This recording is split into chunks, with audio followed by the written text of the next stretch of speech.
বালুরঘাট শহর তৃণমূল যুব কংগ্রেস ও বালুরঘাট শহর তৃণমূল ছাত্র পরিষদের উদ্যোগে স্বেচ্ছায় রক্তদান শিবির আজ 13 জুলাই রবিবার দুপুরে তৃণমূল কংগ্রেসের দলনেত্রী মমতা বন্দ্যোপাধ্যায়ের ডাকে 21 জুলাই শহীদ স্মরণে ধর্মতলা চলো সমর্থনে বালুরঘাট শহর তৃণমূল যুব কংগ্রেস ও বালুরঘাট শহর তৃণমূল ছাত্র পরিষদের উদ্যোগে ও দক্ষিণ দিনাজপুর ভলেন্টারি ব্লাড ডোনার্স ফোরামের সহযোগিতায় বালুরঘাটের কাঁঠালপাড়ায় তৃণমূল কংগ্রেস কার্যালয় বালুরঘাট জেলা হাসপাতাল ব্লাড সেন্টারে রক্তের যোগান দিতে অব্যাহত রাখতে একটি স্বেচ্ছায় রক্তদান শিবির অনুষ্ঠিত হলো। আজকের এই স্বেচ্ছায় রক্তদান শিবিরের বিষয়ে সরাসরি শুনে নেব দক্ষিণ দিনাজপুর জেলার তৃণমূল ছাত্র পরিষদের সভাপতি অমরনাথ ঘোষের কাছ থেকে।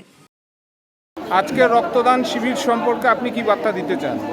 দেখুন, সামনে 21 জুলাই তৃণমূল কংগ্রেসের শহীদ দিবস। সেখানে আমাদের বার্তা দেবেন দলনেত্রী মমতা বন্দ্যোপাধ্যায়। সেই শহীদ দিবসকে কেন্দ্র করেই আজ বালুরঘাট শহর তৃণমূল ছাত্র পরিষদ এবং শহর তৃণমূল যুব কংগ্রেসের পক্ষ থেকে একটা রক্তদান শিবিরের আয়োজন করা হয়েছে।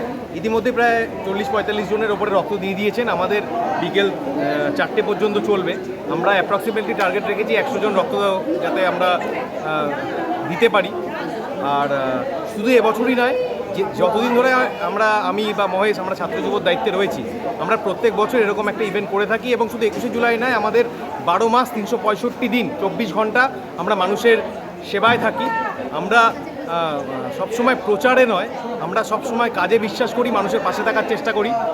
এটাই আমাদের শিখিয়েছেন আমাদের দলনেত্রী, আমাদের নেত্রী মমতা বন্দ্যোপাধ্যায়, যার আদর্শকে নিয়ে আমরা কাজ করি, যার সেনাপতিত্বে অভিষেক বন্দ্যোপাধ্যায়ের সেনাপতিত্বে আমরা সারা বছর ধরে মানুষের পাশে ভাবে কাজ করি। আপনার নাম এবং অমরনাথ ঘোষ, সভাপতি, দক্ষিণ দিনাজপুর জেলা তৃণমূল ছাত্র পরিষদ।